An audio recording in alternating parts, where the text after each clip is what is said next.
हरे कृष्णा। आप सभी का दिन शुभ और मंगलमय हो और भगवान श्री कृष्ण की कृपा आप सभी भक्तजनों पर सदा बनी रहे। आज की इस वीडियो में आप सुनेंगे आषाढ़ मास महात्म्य का अध्याय नंबर 12। आज के अध्याय में आप जानेंगे चक्र तीर्थ और पीपल तीर्थ की महिमा, महर्षि दधि, उनकी पत्नी गवस्तनी तथा उनके पुत्र पिपलाद के त्याग की अद्भुत कथा का वर्णन। श्री ब्रह्मा जी नारद जी से कहते हैं, चक्र तीर्थ ब्रह्मा हत्या आदि पापों का नाश करने वाला है। वहाँ भगवान शंकर चक्रेश्वर के नाम से निवास करते हैं। उन्हीं से भगवान विष्णु को चक्र प्राप्त हुआ था। श्री विष्णु ने वहाँ रहकर चक्र के लिए भगवान शंकर की आराधना की थी, इसलिए उसे चक्र तीर्थ कहते हैं। उसके श्रवण मात्र से मनुष्य सभी पापों से मुक्त हो जाता है। चक्र तीर्थ के बाद पीपल तीर्थ है। उसकी महिमा का वर्णन करने में शेषनाग भी समर्थ नहीं है। हे नारद, चक्रेश्वर ही पिपलेश्वर है। उनके नाम का कारण सुनो। दधि जी नाम से विख्यात एक मुनि थे। वे सभी उत्तम गुणों से सुशोभित थे। उनकी पत्नी श्रेष्ठ वंश की कन्या और पतिव्रता थी। उनका नाम गवस्तनी था। वे लोपा मुद्रा की बहन थी। दधीची की पत्नी सदा भारी तपस्या में लगी रहती थी। दधीची प्रतिदिन अग्नि की उपासना करते और गृहस्थ धर्म के पालन में तत्पर रहते थे। उनका आश्रम गंगा के तट पर था। वे देवता और अतिथियों का सेवा करने में अपनी ही पत्नी के अनुराग रखते और शांत भाव से रहते थे। उनके प्रभाव से उस देश में शत्रु और दैत्य दानवों का आक्रमण नहीं होता था। एक दिन की बात है, दधीची मुनि के आश्रम पर रुद्र, आदित्य, अश्विनी कुमार, इंद्र, विष्णु, यम और अग्नि पधारे। वे दैत्यों को परास्त करने वहां आए थे और उस विजय के कारण उनके हृदय में हर्ष की हिलोरी उठ रही थी। मनुवी दधीची को देखकर सभी देवताओं ने उन्हें प्रणाम किया। दधीची भी देवताओं को देखकर बहुत प्रसन्न हुए। उन्होंने सबका अलग अलग पूजन किया। फिर पत्नी के साथ देवताओं के लिए गृहस्थ उचित स्वागत सत्कार का प्रारंभ किया। इसके बाद उन्होंने देवताओं से कुशल पूछी और देवता भी उनसे वार्तालाप करने लगे। देवतागण बोले, मुनि, आप इस पृथ्वी के कल्प वृक्ष हैं। आप जैसे महर्षि जब हम लोगों पर इतनी कृपा रखते हैं, तब हमारे लिए संसार में कौन सी वस्तु दुर्लभ होगी।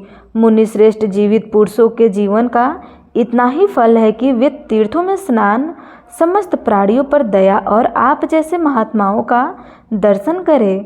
मुनि, इस समय स्नेहवश हम आपसे जो कुछ कहते हैं उसे ध्यान देकर सुनिएगा। हम बड़े बड़े राक्षसों और दैत्यों को जीतकर यहाँ आए हुए हैं। इससे हम बहुत सुखी हैं। विशेषतः आपका दर्शन करके हमें बड़ी ही प्रसन्नता हुई है। अब हमें अस्त्र शस्त्रों के रखने के लिए कोई लाभ नहीं दिखाई देता। हम उन अस्त्रों का बोझ ढो भी नहीं सकते। हम स्वर्ग में जब इन अस्त्रों को रखते हैं, तब हमारे शत्रु इनका पता लगाकर वहां से हड़प ले जाते हैं। इसलिए हम आपके पवित्र आश्रम पर इन सब अस्त्रों को रख देते हैं।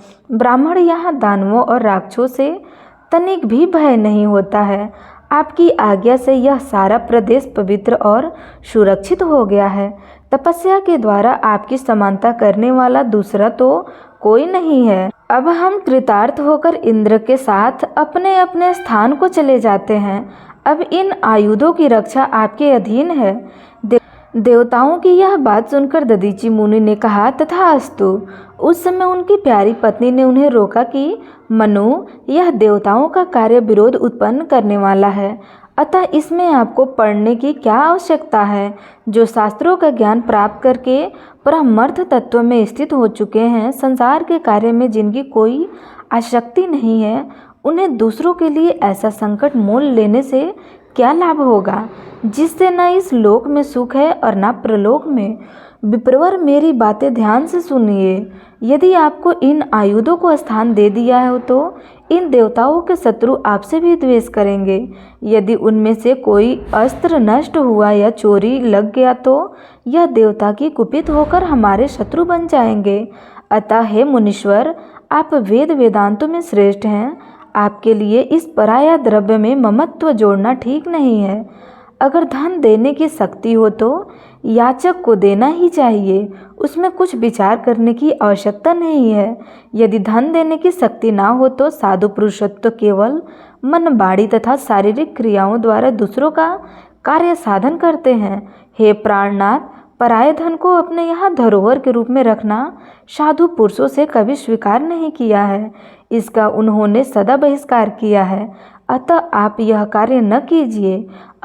अपनी प्यारी पत्नी की बात सुनकर ब्राह्मण ने कहा, भद्रे, मैं देवताओं की प्रार्थना पर पहले ही हाँ कह चुका हूँ, अब नहीं करूँगा तो मुझे सुख नहीं मिलेगा। पत्नी का कथन सुनकर ब्राह्मणी यह सोचकर चुप हो गई कि देव के सिवा और किसी का किसी पर वश नहीं चल सकता, और अपने अत्यंत तेजस्वी अस्त्र आश्रम पर रखकर मुनीश्वर को नमस्कार करके कृतार्थ होकर अपने लोक में चले गए।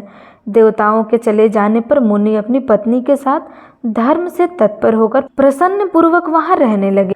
इस प्रकार 1000 दिव्य वर्ष बीत गए। तब दत्तजी ने अपनी पत्नी से कहा, देवी देवताओं यहाँ से अस्त्र ले जाना नहीं चाहते और दैत्य मुझसे द्वेष करते हैं, अब तुम ही बताओ क्या करना चाहिए। पत्नी ने विनय पूर्वक कहा, हे नाथ, मैंने तो पहले ही निवेदन किया था, अब आप ही जाने और जो उचित हो वही करें। दैत्यों में जो बड़े बड़े वीर तपस्वी और बलवान हैं, वे इन अस्त्र शस्त्रों को निश्चय ही हड़प लेंगे। तब दत्तजी ने उन अस्त्रों की रक्षा के लिए एक काम किया। उन्होंने पवित्र जल में मंत्र पढ़ते हुए अस्त्रों को नहलाया, फिर वह सर्वाय परम पवित्र और तेज युक्त जल स्वयं पी लिया। तेज निकलकर जाने से वे सभी अस्त्र शस्त्र शक्तिहीन हो गए, अतः क्रमशः समय अनुसार नष्ट हो गए। इसके बाद देवताओं ने आकर दत्तजी से कहा, मुनिवर, हमारे ऊपर शत्रुओं का महान भय आ पहुँचा है, इसलिए हमने जो अस्त्र आपके यहाँ रख दिए थे उन्हें इस समय दे दीजिए। तब दत्तजी मुनि ने कहा, आप लोग बहुत दिनों तक उन्हें लेने नहीं आए, अतः दैत्यों के भय से हमने उस अस्त्रों को पी लिया है। अब वे हमारे शरीर में स्थित है, इसलिए जो उचित हो वह कहें। यह सुनकर देवताओं ने विनती भाव से कहा, हे मुनीश्वर, इस समय तो हम इतना ही कह सकते हैं कि अस्त्र दे दीजिए। तब ब्राह्मण कहने लगे, सब अस्त्र मेरी हड्डियों में मिल गए हैं, इसलिए उन हड्डियों को ही ले जाओ। उस समय प्रिय वचन बोलने वाली दत्तजी की पत्नी उनके पास नहीं थी। देवता उनसे बहुत डरते थे। उन्हें न देखकर दत्तजी मुनि से बोले, प्रियवर, जो कुछ करना हो शीघ्र करो। दत्तजी ने अपने दुष्ट प्राणों का परित्याग करते हुए कहा, देवताओं, तुम सुखपूर्वक मेरा शरीर ले लो, मेरी हड्डियों से प्रसन्नता प्राप्त करो, मुझे इस देह से क्या काम है। ऐसा कहकर दत्तजी प्रस्थान बांधकर बैठ गए। उनकी दृष्टि नासिका के उग्र भाव पर स्थित हो गई थी, मुख पर प्रकाश और प्रसन्न चित्त विराजमान रही थी। उन्होंने हृदय काश में स्थित अग्नि सहित वायु को धीरे धीरे ऊपर की ओर उठाकर अप्रमेय परम पद ब्रह्मा के स्वरूप में स्थापित कर दिया। इस प्रकार महात्मा दत्तजी ने ब्रह्मा सायुज्य प्राप्त किया, उनका शरीर निष्काम हो गया।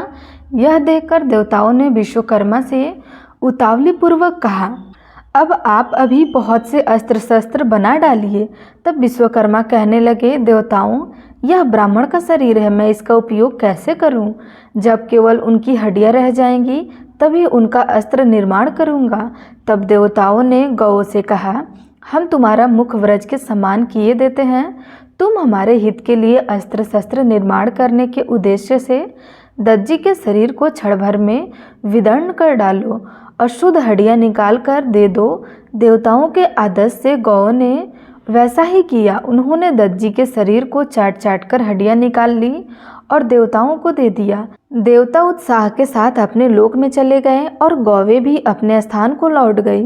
इसके बाद बहुत देर के बाद दत्तजी की सुशीला पत्नी हाथ में जल लेकर भरा हुआ कलश लेकर फल और फूलों से पार्वती देवी की अर्चना और वंदना करके अग्निपति तथा आश्रम के दर्शन की उत्सुकता से शीघ्रता पूर्वक पैर बढ़ाती हुई आई। उस समय उनके गर्भ में बालक आ गया था।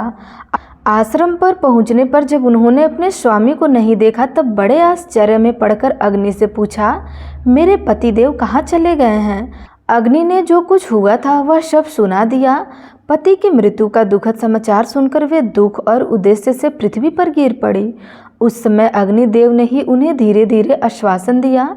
तब प्राति बोली, मैं देवताओं को श्राप देने में समर्थ नहीं हूँ, इसलिए स्वयं ही अग्नि में प्रवेश करूँगी। अब जीवन रहकर क्या होगा? संसार में जो वस्तु उत्पन्न होती है वह सब नश्वर है, इसलिए उसके लिए शोक नहीं होना चाहिए। परंतु मनुष्यों में वे पुण्य के भागी होते हैं जो गौ, ब्राह्मण तथा देवताओं के लिए अपने प्यारे प्राणों का उत्संग कर देते हैं। इस परिवर्तनशील संसार चक्र में धर्मपरायण तथा शक्तिशाली शरीर पाकर जो प्राणी देवताओं तथा ब्राह्मणों के लिए अपने सारे प्राणों का त्याग करते हैं, वे ही धन्य है। जिनसे देह धारण किया है उसके प्राण एक न एक दिन अवश्य जाएंगे।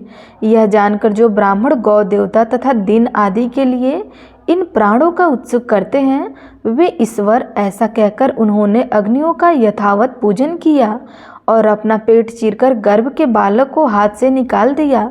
फिर गंगा, पृथ्वी, आश्रम तथा आश्रम की वनस्पतियों और अन्य आदि औषधियों को प्रणाम करके पति की त्वचा और लोम आदि के साथ चिता में प्रवेश करने का विचार किया। इसके बाद जो कुछ भी हुआ वो आप अगले अध्याय में अवश्य सुनिएगा। आज का अध्याय यहीं समाप्त हुआ।